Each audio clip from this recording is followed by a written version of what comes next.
Hello everyone, this is Reza. Welcome to another video of intermediate rigging series. In this video, we are going to set up the joints and controls for the character's spine. So in the previous video, we finished pretty much all the controls and skeleton for both legs and both arms and clavicle and fingers. Now character can move the arms with IK or FK controls set up, and everything is ready to be connected to the spine. So let's get that one set up. Now there are many different ways of creating spines, and you definitely need to think about what would be the character's movement, what type of style you're looking for. This particular example, the character movement is going to be somewhat realistic. It's not too cartoony, so we're not going to have a squash and stretch controls on the character. It's going to be fairly simple, but it needs to be sturdy enough so you can rotate the spine without the bones collapsing on themselves. So let's see how we can achieve that.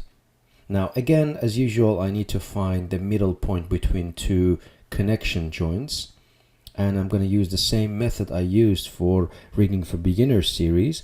Just going to create a locator, select both legs and the locator, and I'm going to go to constrain, point constrain, make sure maintain offset is not ticked because I want the locator to snap right in the middle of these two bones, and then I go add.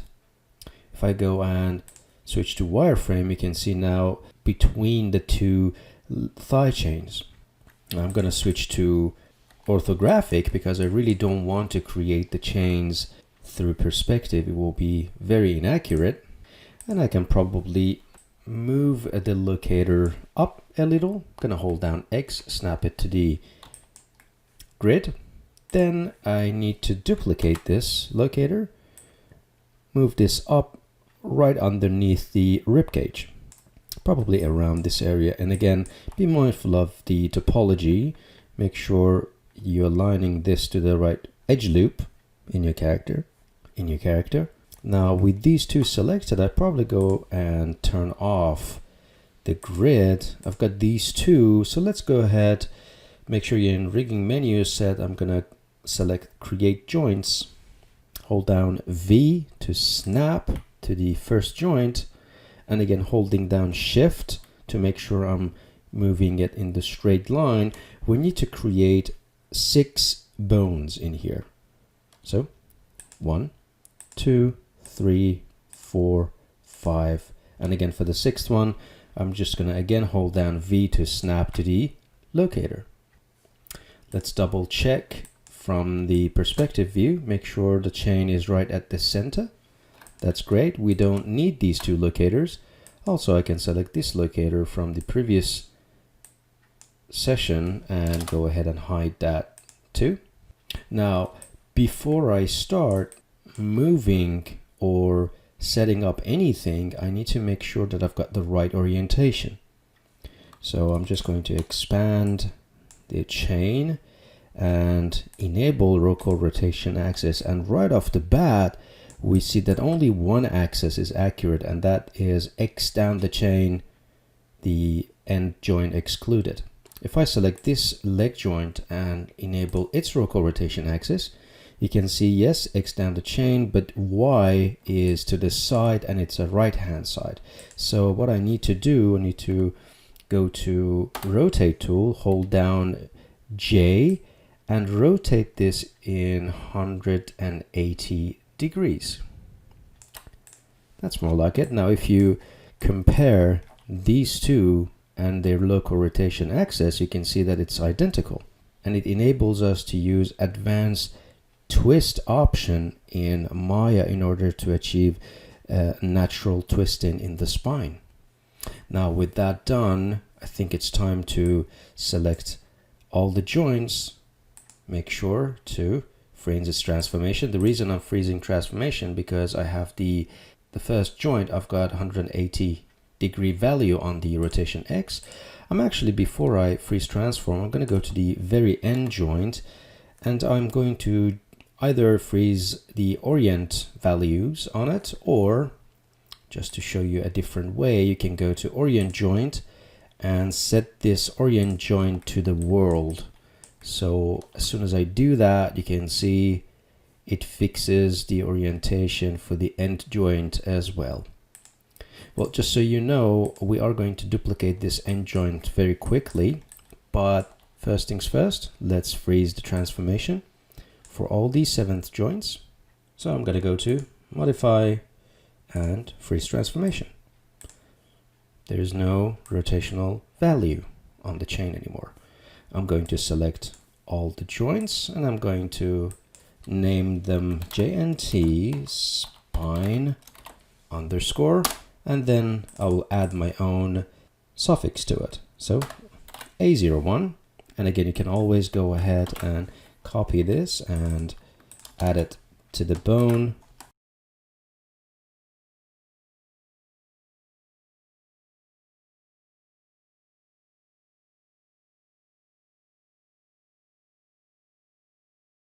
Again, you can use numerical values, it really doesn't matter. At the end of the day, we are going to hide it, but it needs to be nice and clean and organized in case if you're getting an error message, you can troubleshoot it, or if you're handing this over to the next person in line, you can just explain how the spine system works. Now I'm going to bring the character back because I would like to create the neck. Also, I think the spine can be slightly higher.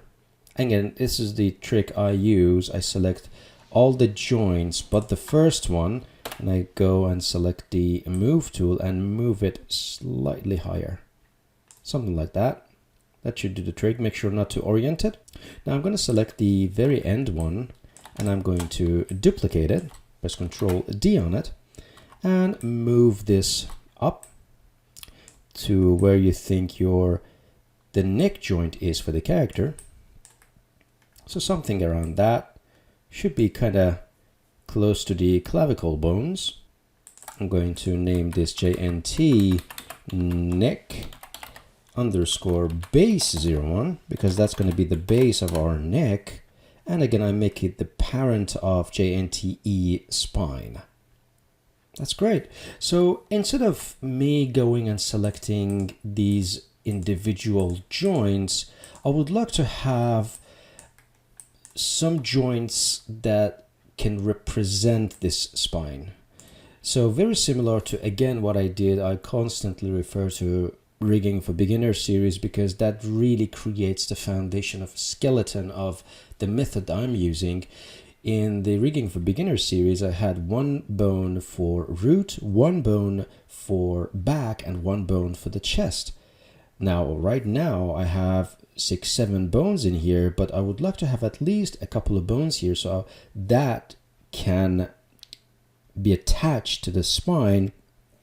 So when I move them, I can move the spine. When I rotate them, I can rotate the spine.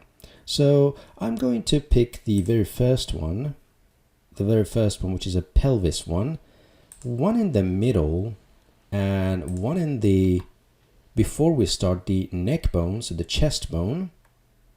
I might actually go ahead and before we make any adjustments, I'm just going to slightly make the chest bone higher so it aligns this line here.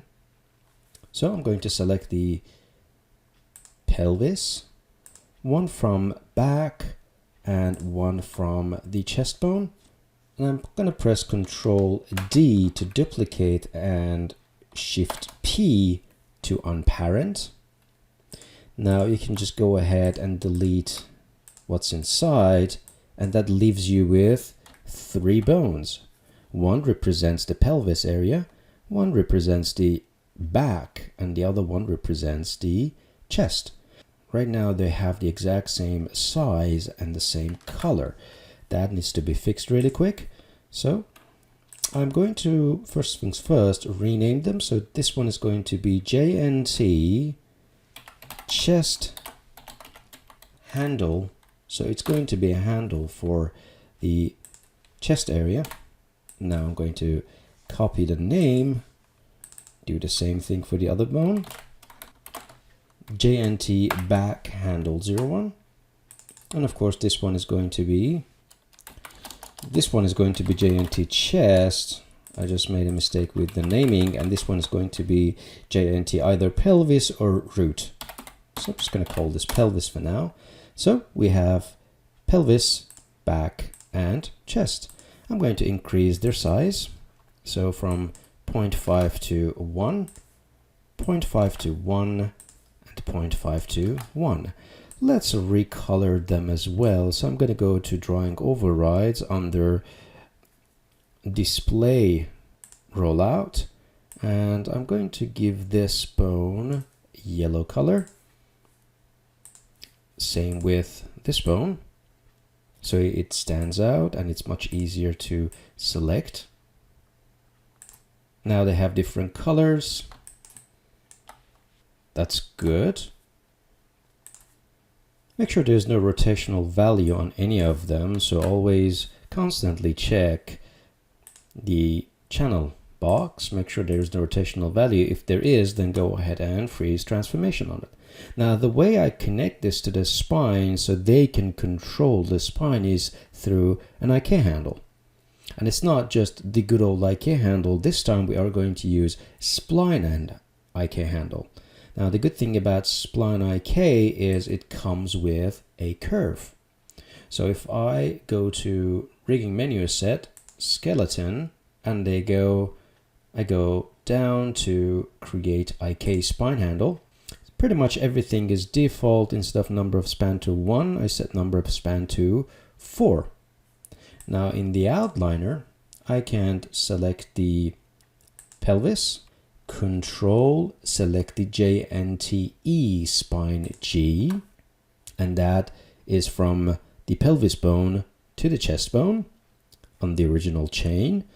And I can go ahead and rename this. So Spline IK chest 01, and you can of course use the same naming that you have for the curve, chest underscore curve 01, and you can use the name for the effector as well, chest underscore effector 01.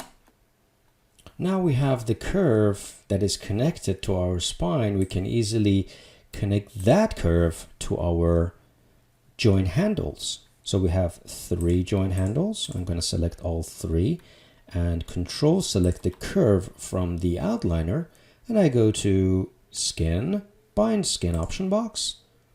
Everything is pretty much default. The only change I make is to bind 2 selected joints, and I go bind skin.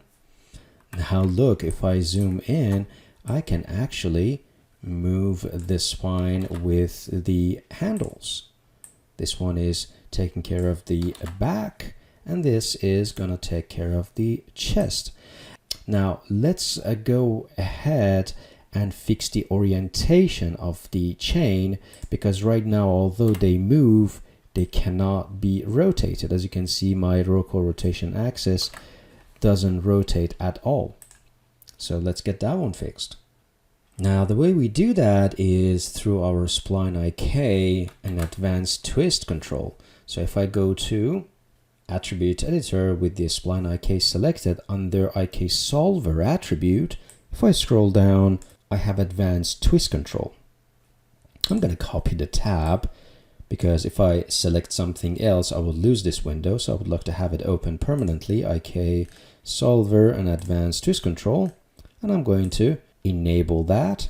Make sure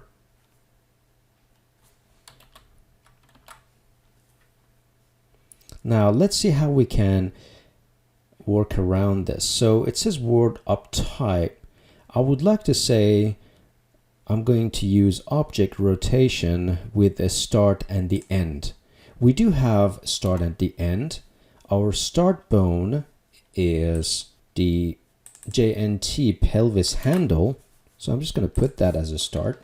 And our end is JNT chest handle. And I'm going to place that in.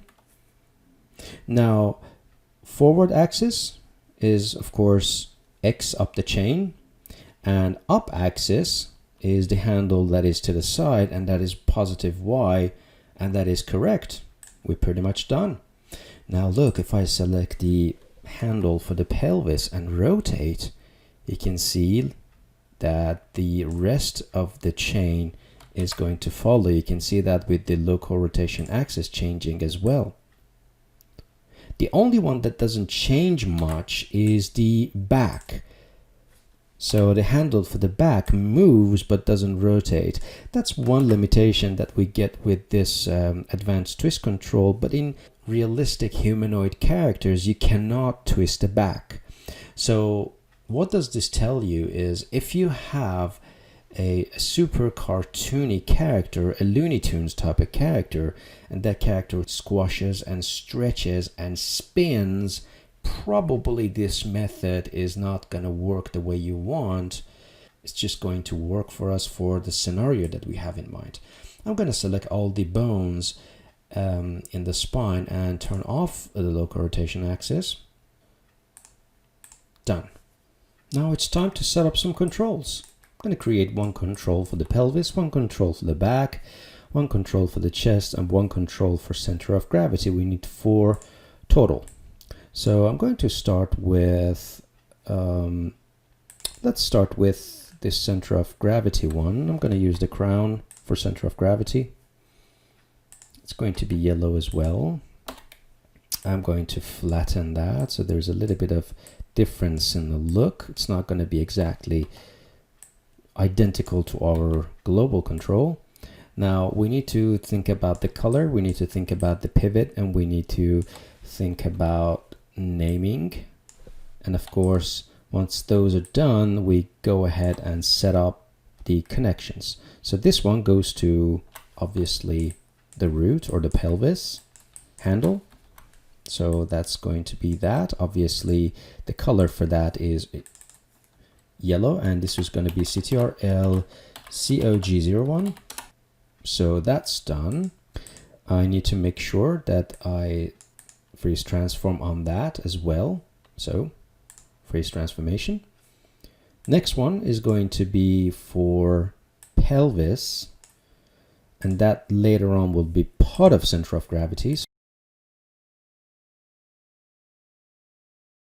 Set the pivot so it's attached to the pelvis. I can make sure there's a little bit of gap between the two so animators can select the control easily. Freeze transformation. This is going to be CTRL underscore pelvis 01. Next is going to be one control for the back. And because back doesn't rotate, it just moves slightly to left and right. I'm probably going to use that spike cross control.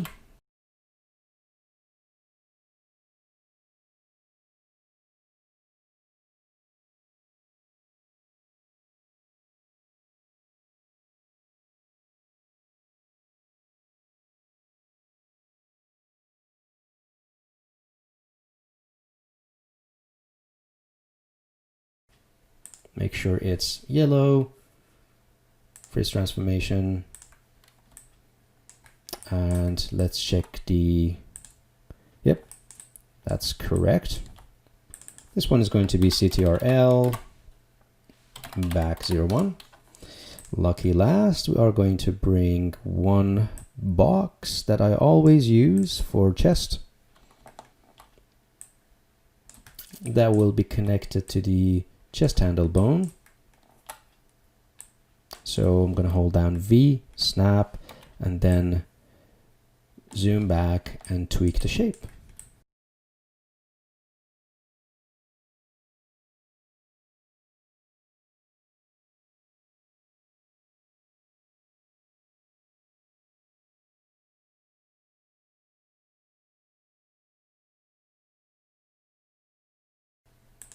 Again, this one is going to be CTRL chest 01.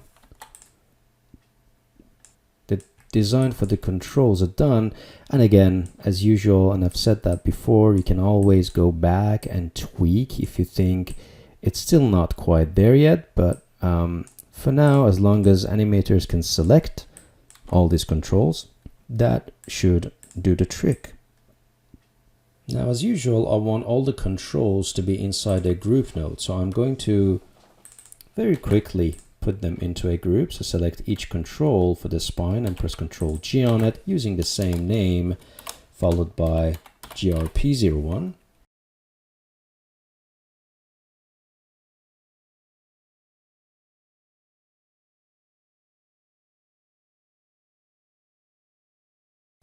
Now, of course, you have noticed that some of these group nodes have their pivot at the origin, not the right bone. So I'm going to go ahead and very quickly fix the issue. Holding down D and V and make sure you snap to the right bone.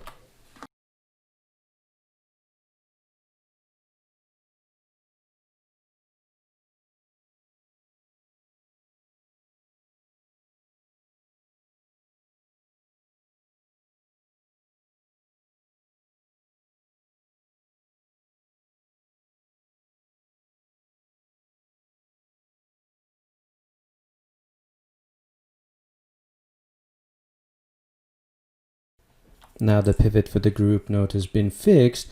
It's time to fix the orientation of each curve. It's going to be super important when you have a curved spine.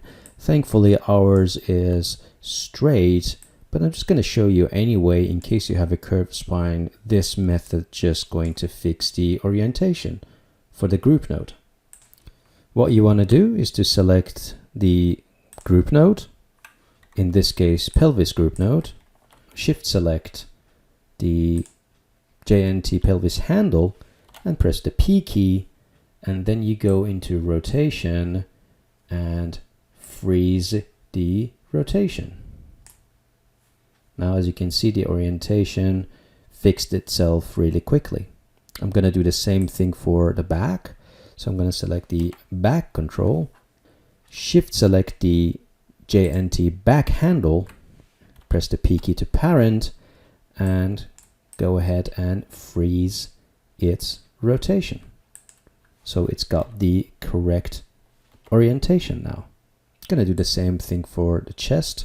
So I'm going to select the chest control, the group node, shift select the chest handle, press the P key, go into rotation and freeze the rotation only to correct the orientation for the group.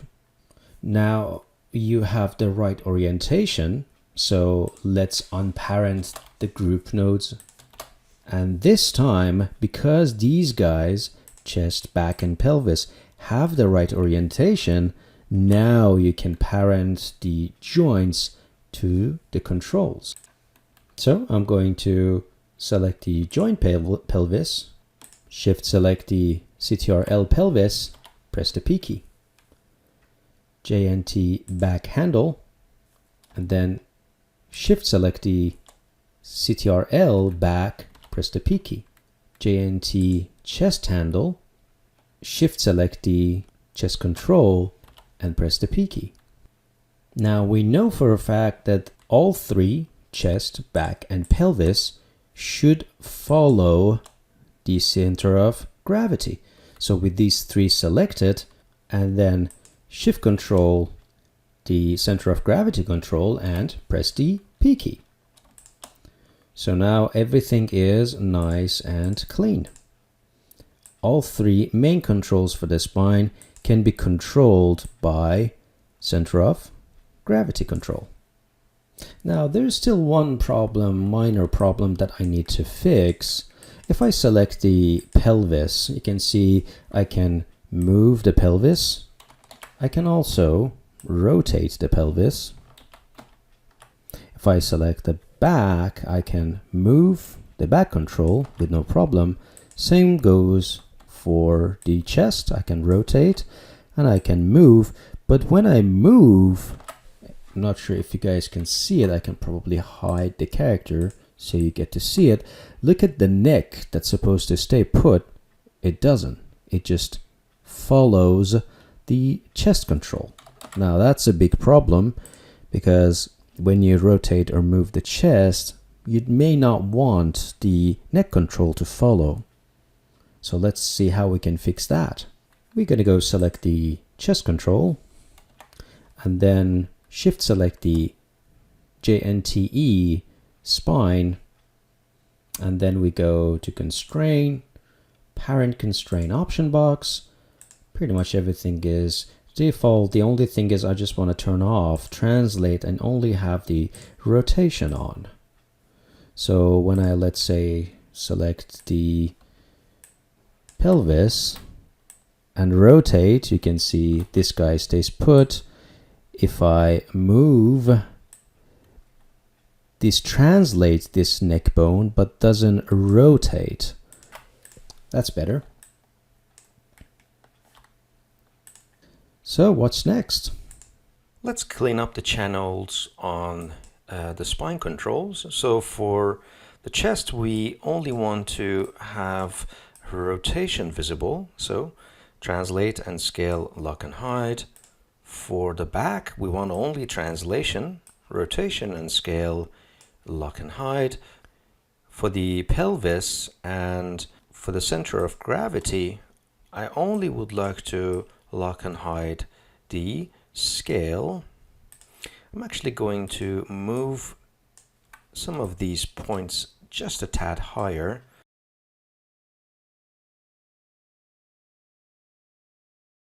That should do it. Now we need to parent center of gravity, this control that includes chest, back and pelvis, to the global control. So I'm going to select the center of gravity group, control, select the global from the outliner and press the P key. We also want to parent the spine to the global control. So when we rescale, everything scales with it as well. I also want to group Spline IK and just call this Spline IK hidden. The reason I don't want to put Spline IK into global control, because as soon as I do that, I get double transformation. So I would like to just go ahead and turn off its visibility so it's hidden. And it's a good idea to advise the animators not to touch that or delete that by accident. You can always go ahead and lock and hide all the channels that you have, because you really don't need to move or rotate it manually. That's an option too. And with that amount of cleanup, we're ready to go into head bone and create neck and head chain. So I'm going to go to wireframe. I'm also going to expand the character, select the accessories and the hair geometry and hide so I can see the head clearly. Go to the side view and zoom in. Select the JNT back underscore base. Select the move tool, hold down D and bring it to the position, preferably at the center of the neck geometry. I'm just going to do maybe 3 joints, 2 bones overall, and we're going to do it FK. So I'm going to select the joint skeleton, probably create a joint here. So I'm just going to click and holding down shift and click and a click. Now these are too big, so right off the bat I know I'm going to reduce the scale or size of each bone. And also I learned from the spine that I do need to rotate this chain 180 degrees in X. And if you're wondering why, if I go and enable local rotation axis and go to perspective, you can see we're still going to do the same fashion where Y is to the side, Z is perpendicular to the camera, and always X is down the chain. The only one that is not following the orientation is the end bone here, and we already know how to fix that. So I'm going to go to skeleton, orient joint, and make sure orient joint to world is selected and click, and that is now fixed. Switching back to orthographic and moving this joint and snapping it to the base of the neck joint. Probably I'm going to orient that and maybe resize this bone, so this guy is going to be kind of at the center, and if I go down the chain I can scale this one to around this area where the jawline is. Time to rename them, so it's going to be JNT underscore neck underscore, and then we are going to add A01, B01 and C01.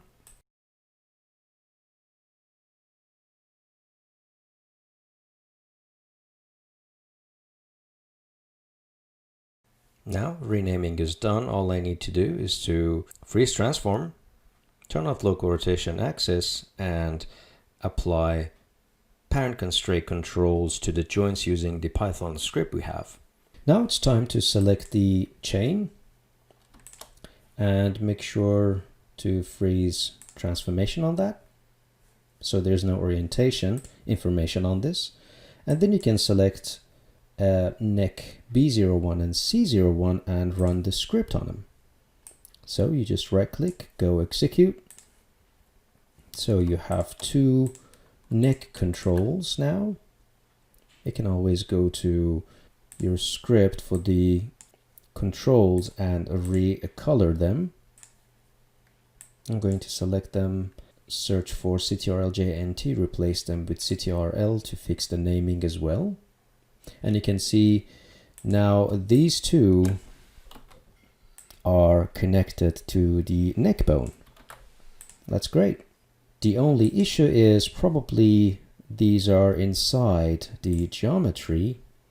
So I'm going to select the radius and increase the radius for these guys to 1.5, and I probably need to slide back these points so they're accessible to animators.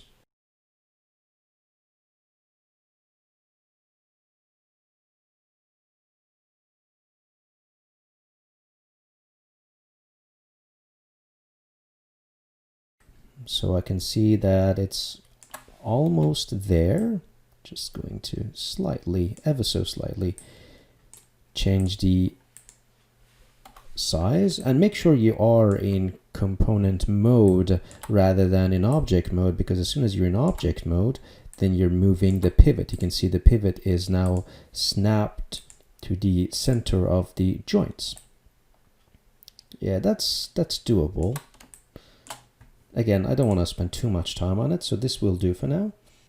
Now it's time to add the head control. So I'm going to bring the script for the controls and go for, I can either do single rotate control, or I can do even move control. We are going to both move and rotate, but single rotate control should do just fine. So I'm just going to move it up and forward. Then I'm going to go to perspective and rotate it 90 degrees in Z-axis. Slide this back in translate Z, scale it uniformly, and make sure it's accessible again for animators. You can put that around character's head as well. If you do that, then make sure there's no intersection when it comes to the hair. So I might slide it back just a tad and scale, and that should work. Of course, I want to recolor it. I want to name this CTRL underscore head01, and more importantly, freeze transformation. As usual, I'm going to select a control and press Ctrl G on it. We would like to group that. I'm just going to use the same name, CTRL head GRP01, and we need to fix its pivot as well. So I'm just going to hold down a D, move the pivot up. We want to snap the pivot to the end neck joint. So holding down D and V, and make sure to snap it to the same location that we snap the head control. Now the head control is at the center, so I'm just going to hold down D and V and snap the pivot. Just going to zoom in a little so we can snap. Feel free to hide the character if you find this a bit difficult. So both share the same pivot. Next is to create a locator, and I'm going to snap the locator to the same point. So I'm going to go to wireframe so I see what I do. I can even hide the character, snap that, and that locator is going to be part of the FK control, so CTRL neck C01, and I'm going to press the P key, and I'm going to call this LOC for locator head 01. Now with the locator selected, I'm going to control select CTRL head group node. I'm going to go to constrain, point constrain. And again, since all of these guys are sharing the same pivot, it really doesn't matter if you maintain the offset on and off. If everything or anything slides, then you need to check the pivots. So now we can see if I zoom in and select the FK for the neck, the head control stays straight. It doesn't flip or rotate aggressively, it just follows the neck bone. Again, you can select the locator and zero out the local scale, but as I previously showed you, you can always press down arrow key to go to its shape node and delete it. That leaves you with the locator group with the correct orientation. Now it's time to bring back the character because we're about to create the head bone. So going to zoom in, select the join create tool, click anywhere and move this up. I may need to hide character's hair to see the scalp. Yep, that was an accurate one. Readjust the head bone to snap this to the neck bone. So I might actually go to perspective, make sure it is in fact the case. Yep, that is correct.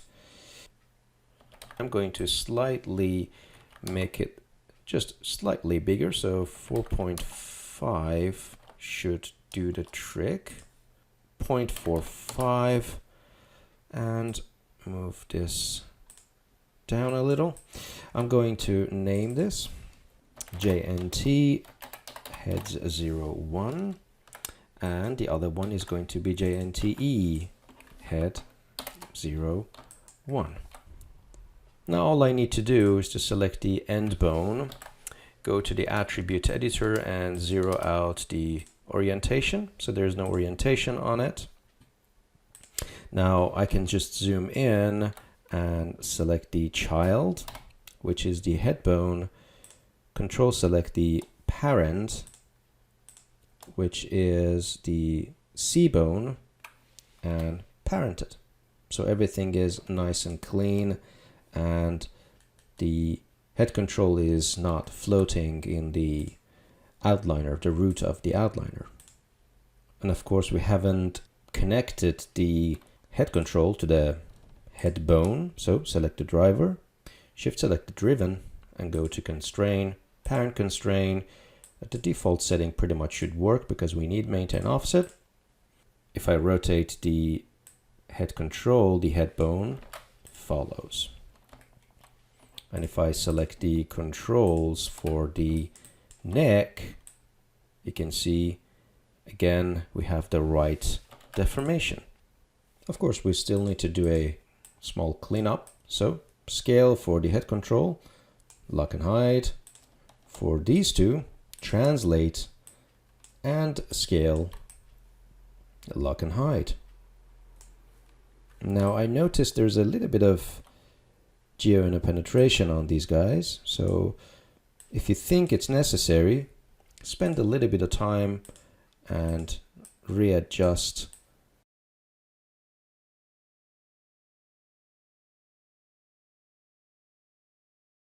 And one last cleanup before we wrap up this session is to put the neck controls into a group, and I'm going to call this CTRL neck GRP01, so everything is nice and clean in there. And that should do it for this session. So thank you very much for watching. I hope you enjoyed this tutorial. I truly hope you use these methods for your own rigs. If that's the case, then definitely let me know. That encourages me to produce more videos. And see you in the next video.